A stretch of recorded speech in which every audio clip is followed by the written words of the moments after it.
Salut chers amis téléspectateurs, très heureux à que vous êtes belé alors et belé à travers le monde pour notre la émission Nabino au sujet du jour. Tu es là bino nakati il y a site namno la foi du peuple sujet du jour et ali bon espace auto traitaka ba sujet belé à la voix du peuple.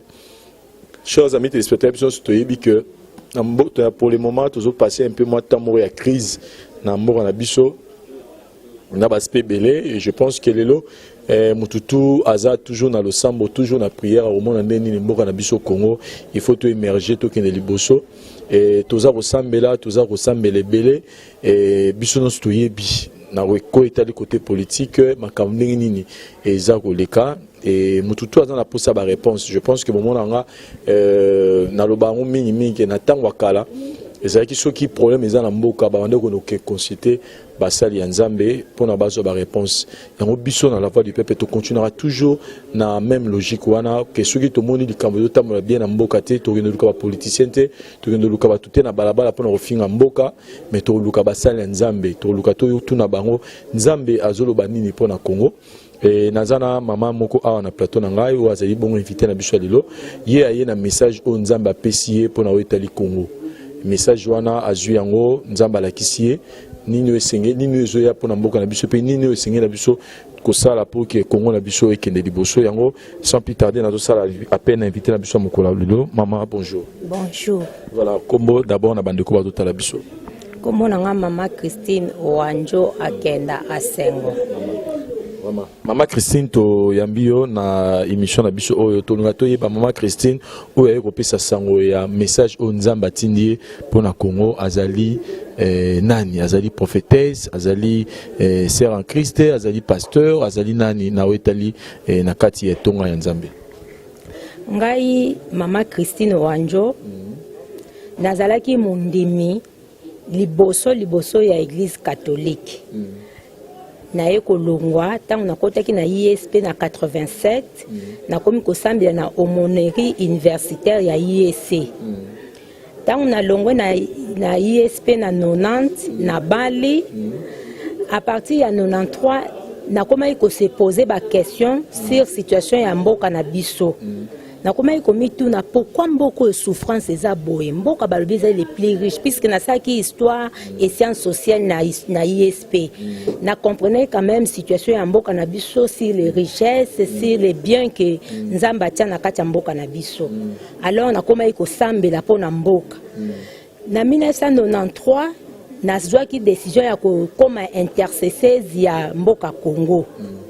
Ngamo na zwaki décision malgré na bana ok na l'église mais na zwaki décision na motema ke na banda ko intercéder pour na mboka na biso na intercédaki tite yo koma na 2005 solution zo zo makaka te situation zo ya pasi même classe na tangaki na zo musala te mobali enseignant situation vraiment ezaki difficile na ekoloba Nzambe mukomsu nazo tuna Nzambe nga bi Nzambe nino nga nazo bondela est-ce que yende aza mokeli ya mboka Congo ou bien za Nzambe mususu et à part Nzambo nga nazo sambela o nga na yebi Yahvé na Jésus Christ est-ce que Nzambe mususu azate Nzambo asala mboka Congo azate na koma ina souci wana na komi ko poser ka question wana et quand tu koma na 2006 Nzambe akomi kolobelanga Nzambe ongai sikona ngina lobela bino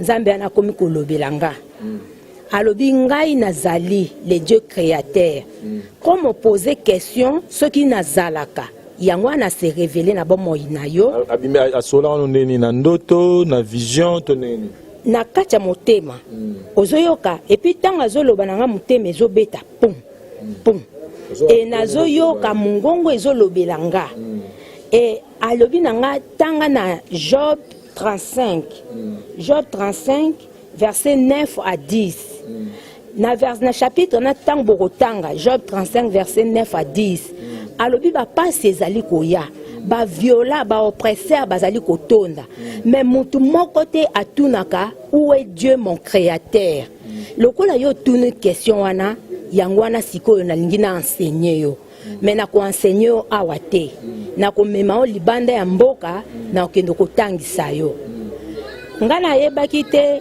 ndenge nini nzambe alingaki atangisa ngai ntango nzambe nayebaki pe te ke ndenge nini nakokenda libanda ya mboka mpo nzambe atangisa ngai naye kokoma na 2012 nzambe atushe mitema ya bato bato kutu nazalaki te na ide te ke bakoki kosalela nga voyage basaleli nga voyage nake na France ntango nakomi na France kuna nzambe abandi koensegne nga nzambe abandi kolakisa ngai ngai nalobi nzambe lakisa nga bonzambe na yo yo nzambe olobi oza le créateur lakisa nga bonzambe na yo na kati ya bible eske yo mpe balobeli yo na bible mpo nga nayebi nzambe oyo balobela na bible eza yave ou jehova na jésus christ nzambe alobi nazali nzambe jehova oyo ozali koloba yave ye moko kutu ayebi ngai ye moko mpe alobela bonzambe na nga ngai abi wana nzambe so azolobela nga nazoyoka mongongo nga lobi alobela o place nini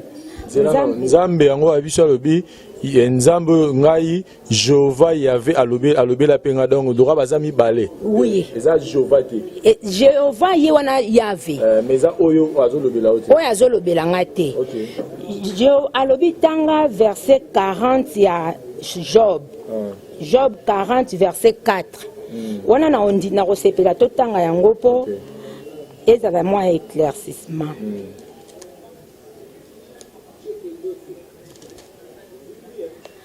Job 40 verset 1 L'Éternel répondit à Job du milieu de la tempête et dit Éternel obazolobela awa soki ozwi Bible ya Jérusalem ya ba catholique okoyoka bakoloba Yahvé dit à Job soki ozwi Bible ya Saintes Écritures oyo ya ba témoin de Jéhovah okoyoka bakoloba Jéhovah dit à Job ce que j'ai Bible oyo bazoloba éternel donc pour na comprendre il fallait na utiliser ba Bible misusu wana nde na comprendre que éternel o azali koloba wa ezali Jéhovah yende Yahvé siko soto comme na verset 4 yoka ndenge Yahvé éternel oyo azali koloba azoloba na Job a-t-il un bras comme celui de Dieu. Donc Yahvé azobenga nzambe oyo azo alobelinga se révéler nanga azobenga ye Dieu. Alobi, as-tu un bras comme celui de Dieu, une voix tonnante comme la sienne? Ngali boso tanga baki as-tu un voix comme celui de Dieu? Je me suis dit mais kaka yo moko nde nzambe.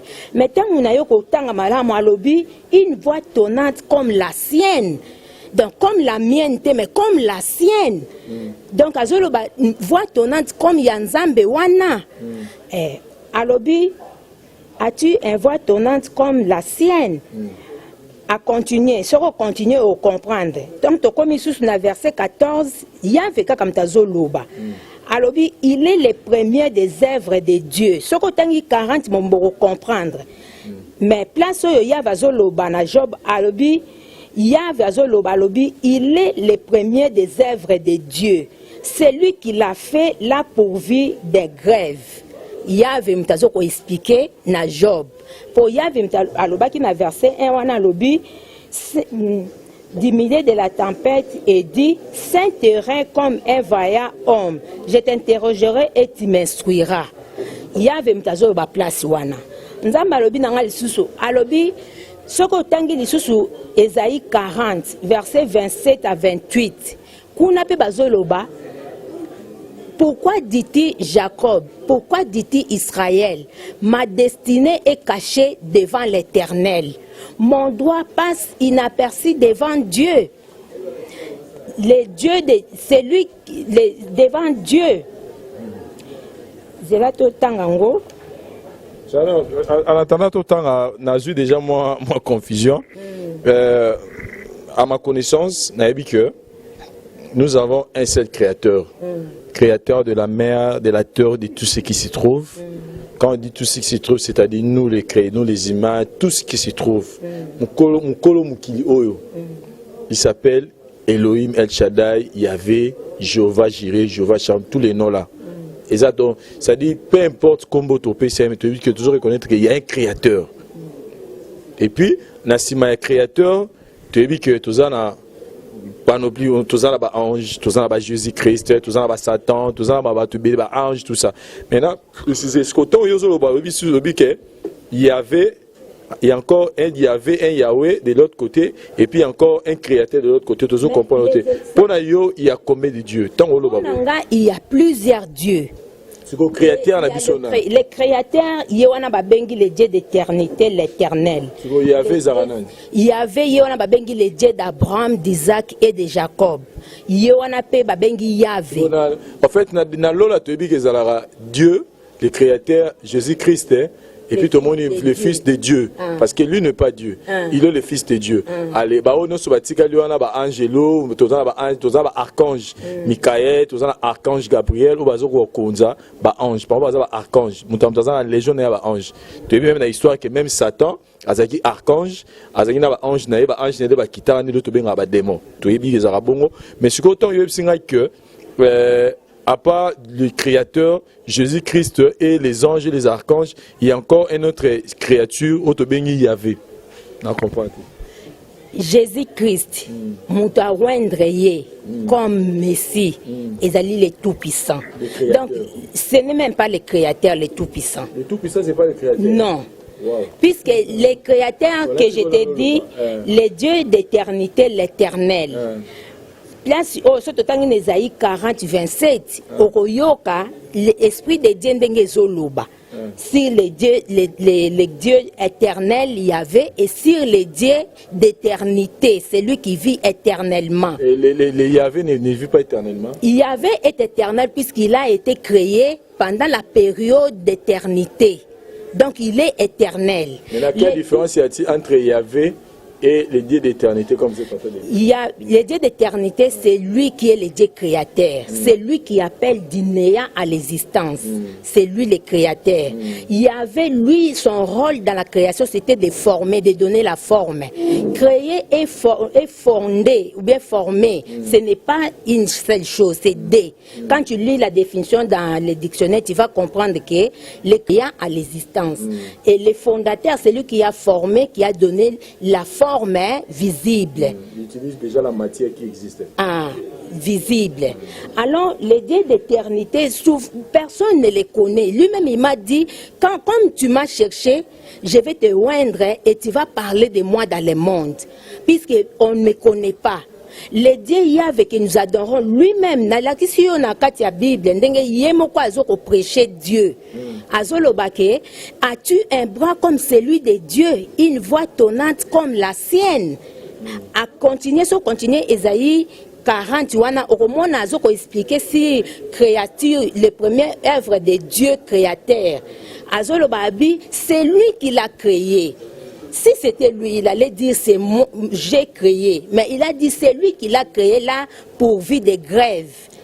Si tu lis avec la vision biblique que Dieu va te donner, tu vas comprendre. Voilà, ça c'est vraiment un débat qui va nous prendre beaucoup de temps. Parce que là, il y a tellement de confusion même dans ma tête. Mais moi, je sais, c'est que j'ai toujours créé depuis que j'ai commencé à lire la Bible. Mais aujourd'hui, nous parlons de notre pays, la RDC, le Congo, qui passe un moment très critique, un moment chaotique. Vous avez dit que vous avez un message que Dieu vous a envoyé. Pourquoi je voulais informer aux gens les messages, qui donnent les messages, les messages que je viens de dire, je viens pour donner au peuple de Dieu sur la terre et sur la République démocratique du Congo. Aujourd'hui, quand je suis dormi, souvent j'ai prié à 3 heures. Je me suis réveillée à 3 heures, j'ai prié pour le pays et j'ai voulu dormir. J'ai dit non, Seigneur, parle-moi un peu pour la situation du Congo. Il m'a donné Jérémie 45. Si on lit Jérémie 45, vous allez comprendre. La parole que Jérémie, le prophète, verset 1 jusqu'à 5. Okay. Prophète adressant à Baruch, fils de Nérija, lorsqu'il écrivit dans un livre ces paroles sous la dictée de Jérémie, la 4e année de Joachim, fils de Josias, roi de Juda. Il dit, ainsi parle l'Éternel, le Dieu d'Israël, sur toi Baruch. Tu dis, malheur à moi, car l'Éternel ajoute les chagrins à ma douleur.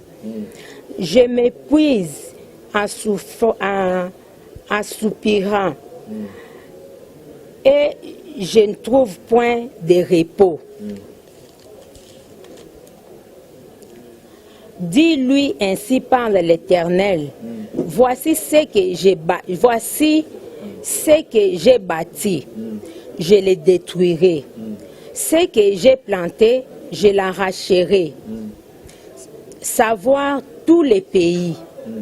Et toi, recherches-tu des grandes choses? Recherches-tu des grandes choses? Ne recherche pas, car voici, je vais faire venir les malheurs sur toute chair, dit l'Éternel. Et je donnerai la vie, et je te donnerai la vie pour butin dans tous les lieux où tu iras. Nzambe ayebisinga ndenge wana. Ngala tuni nzambe. Malheur pona nini? Tozo ko intercéder envers yo. Pona nini otinda malheur? Pona nini o détruit o yo bati, o arraché o yo lona na kati ya mboko. Nzambe alobi na nga alobi peuple congolais bazo lukanga ite. Ngai nde naza mokeli ya peuple congolais. Ayebisinga le nini? Tangu na yebisinga binzambe. Est-ce que ceux qui mutu moko abondeli pona mboka mobimba ndenge Abraham abondelaka pona Lot okoki kobikisa mboka ana te? Nzamba yebisinga alobi tanga Esaïe 58 verset 1. Tangu na tangi verset wana nayoki mutu na nga ondie ba beti li bendenga bi Seigneur oyo su nini? Nzamba yebisinga alobi loba oyo nga na yebisi yo ko se retenir te ndenge pe komami na Esaïe 58 verset 1 ko retenir yango pona yo moko te lobela mokili mobimba ba peuple congolais nyonso baza na mokili bayeba ke ngai nzambe mokeli na bango naza na posa balukanga pe bayeba ngai soki bazo lukanga ite na kokokisa malobo na yebisi yo na ko détruire mboka na ko mema malheur pona chair nyonso oyo eza na kati ya mboka et puis na ko détruire na ko arracher nyonso oyo nga na tia na mboka Congo. Nzamba yebisinga nde wana siko nga lobi Seigneur na kolobela batu nde nini nga naza na nga na mbongo te. Nzamba yebisinga lobi benga journaliste oyo yebi nga na yebi nga journaliste te journaliste mo na yebi ezakaka yo Vincent na banda kolanda na France na zwa ka pe numéro na yo tant na lando na talibé na mon agenda nanga na yebi na zo benga yeso ki ayambi c'est que ça vraiment nzambe muto azo tindanga na bengi oyambi na expliquer op situation olobi na ya et yo moko zo bake na mutema no nzamba ateke na pesa message wana yango naza ko informer na peuple congolais nyonso oyo aza na monde entier to luka créateur ya Congo solution eza na ba politicien te solution eza na ba prière nyonso tozo bina tozo sala nini solution eza kuna te solution eza to luka créateur ya mboka Congo pour même na livre ya Job verset 35 9 à 10 et komami minyoko ba oppresseur bazotonda ba violent bazotonda mais mutu moko te azoloba où est Dieu mon créateur yango nazo senga biso nyonso to luka nzambe wana po malero ye abongisi pona biso peuple congolais ekokisama te et puis arracher to yebi mboka na seza mboka moko riche mais to yebi te ke nzambe ye moko azana ba promesse pe azana mabongisi ya ko arracher oyo ye moko atia na kati ya mboka alobi soki to luki ete ako arracher même bien oyo ba oye moko atiaki na kati ya mboka ako arracher yango siko biso peuple congolais to kosuka ndeni yango nazo senga na peuple congolais nyonso avant tout to luka nanu créateur to luka nzambe mokeli nzambe mokeli azali coexister soki osengi na ye o invoquer ye ata kutu o luki na ote ba prière milai mais olobi nzambe mokeli ya Congo nzambe aza mokeli ya biloko nyonso c'est lui qui appelle du néant à l'existence c'est lui le créateur ako se révéler na yo et puis peut-être akoyoke la biso ba congolais mawa pe akobiki samboka Congo yango na lingaki ko passer message na peuple congolais nyonso dans le monde. Voilà, ça c'est trop fort, c'est trop fort. Ce qui est plus important est d'aller retour à la parole, retour na source, dans sa présence. Nous avons besoin de la posa, tous à la présence naïe. Là, mission stoyebi que même na Congo, même na Libanda, tu dis que batumi kutu na poto balinga oso kozana contact na ba Congolais. Te dit Vincent Ngayawa. Je préfère avoir des amis étrangers que des amis congolais parce que biso na biso ba congolais to linganité, biso na biso ba congolais motema beza makasi. Tout ça, ce sont des choses où il faut zonger la biso temps peut-être autant toujours un message à bout parce que les gens vont prendre ça à la légère. Peu importe ce qu'elle a dit, mais eux ils ont plus important ça non biso na biso na tozonga na kati na biso. Déjà tant yozo badake ngala ro lingate na zalana camarades congolais préférés étrangers mundele na aux à l'aise, c'est-à-dire aux reconnaître déjà que congolais a un problème et problème moi na tozana ngo ezara bato bazana mboka te même bato bino bozali banda aux reconnaître que congolais a un facilitateur au sala mutema mutu mabe congolais a un mutema mabe envers jalousie ça facile na congolais bi ko salir mutu congolais bi neni ni pona yé ko ça mabe ça facile. Donc déjà ce genre de message nous prouve que vraiment maman la biso alobi maman Christine que solution za ba politicien parce que ba Rose Obama ba yeba tie président de la République démocratique du Congo que zarara na ba comportement na biso ba congolais tous nango et aux ala vraiment pas donc nous enseignons l'amour du prochain, l'amour de Dieu, retournons tous on la bonzambe à solo. Ça c'est le message où maman Christine européen sa biso. Moi je vous dis juste kola kisake biso mona ba congolais déjà tu es déjà que ennemi à congolais tout le brésilien congolais. Donc quand on dit déjà que mutazi ennemi, on reconnaît que l'autre azana état mo malam dedans balabi les kamalam faut banana na yo mo donc ngape place naza na ki message na reçoit par na ngana lukana sala o sengena sala yo poto tala ngai zo message ko négliger parce que ba prophète akalabano lo barabo ba tu belé bano ni mabangote quand Jean-Baptiste est crié dans la forêt personne n'est bando che kate ba monaka mutumo le roi mututo ça bien mais makamomi là ekokisa même Noé quand il disait aux gens que voilà bientôt il aura la déluge bato bando c'est ka Noé bazo mona ke on est Noé massacre ma pas mutu no mena masanga des gens pensaient que azamuta ba kuiti mais jour déluge ya qui tout le monde regrettait. Donc vraiment ne prenez pas les choses spirituelles à la légère, que chacun de nous a à part naïe aïe ba nino yé personnellement rosa la maman habito invoquer tout le ganzambe à solo. Sinon maman Christine en tout cas merci na ta minité parce que le message nous est vraiment trop clair après ce message. Mais s'il faut dire encore un mot na ba congolais ba tota la biso à travers le monde ça va on n'a pas tous ces besoins. Pour na ba congolais nyonso au bazan dans le monde dans tous les 5 continents.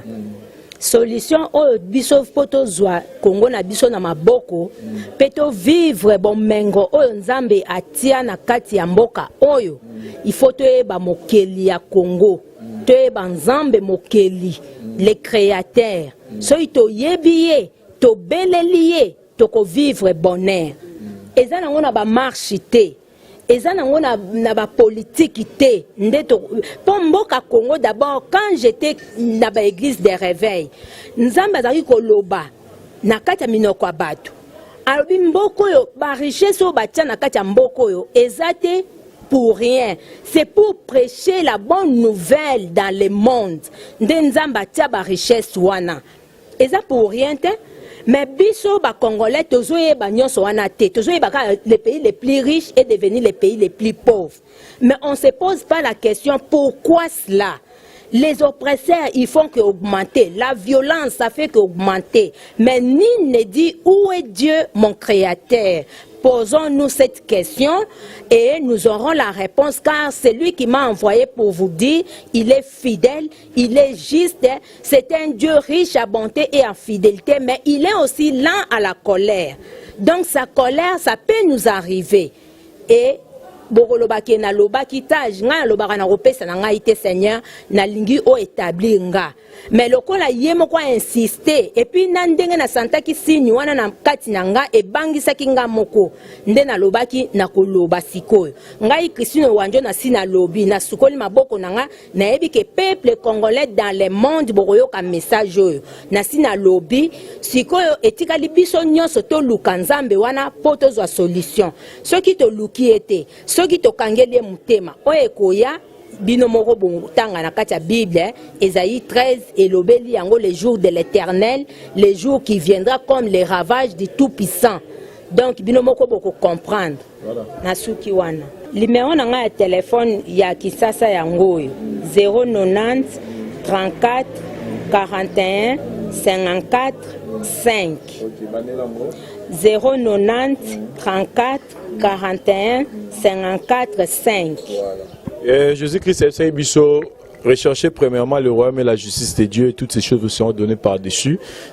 Il y a un peu maman eu sabiso, to lukana nous royaume et la justice en Nzambe, to lukana nous Nzamba solo comme le frère Mike Kalamba disait dans sa présence, to lukana nous yé et toutes ces choses autres luka pour na Congo et au Samuel Abiso. Merci na Hervé Ibwanga muta filmara film Avatar pour na prise de vie na yo pause ça yo caméraman assuré à Siraki Bilili pour na biso tokomi na suka ya message spécial oyo maman Christine au Sabiso de la part de Dieu. Tout le monde année prochainement ba sur na biso. Merci bye.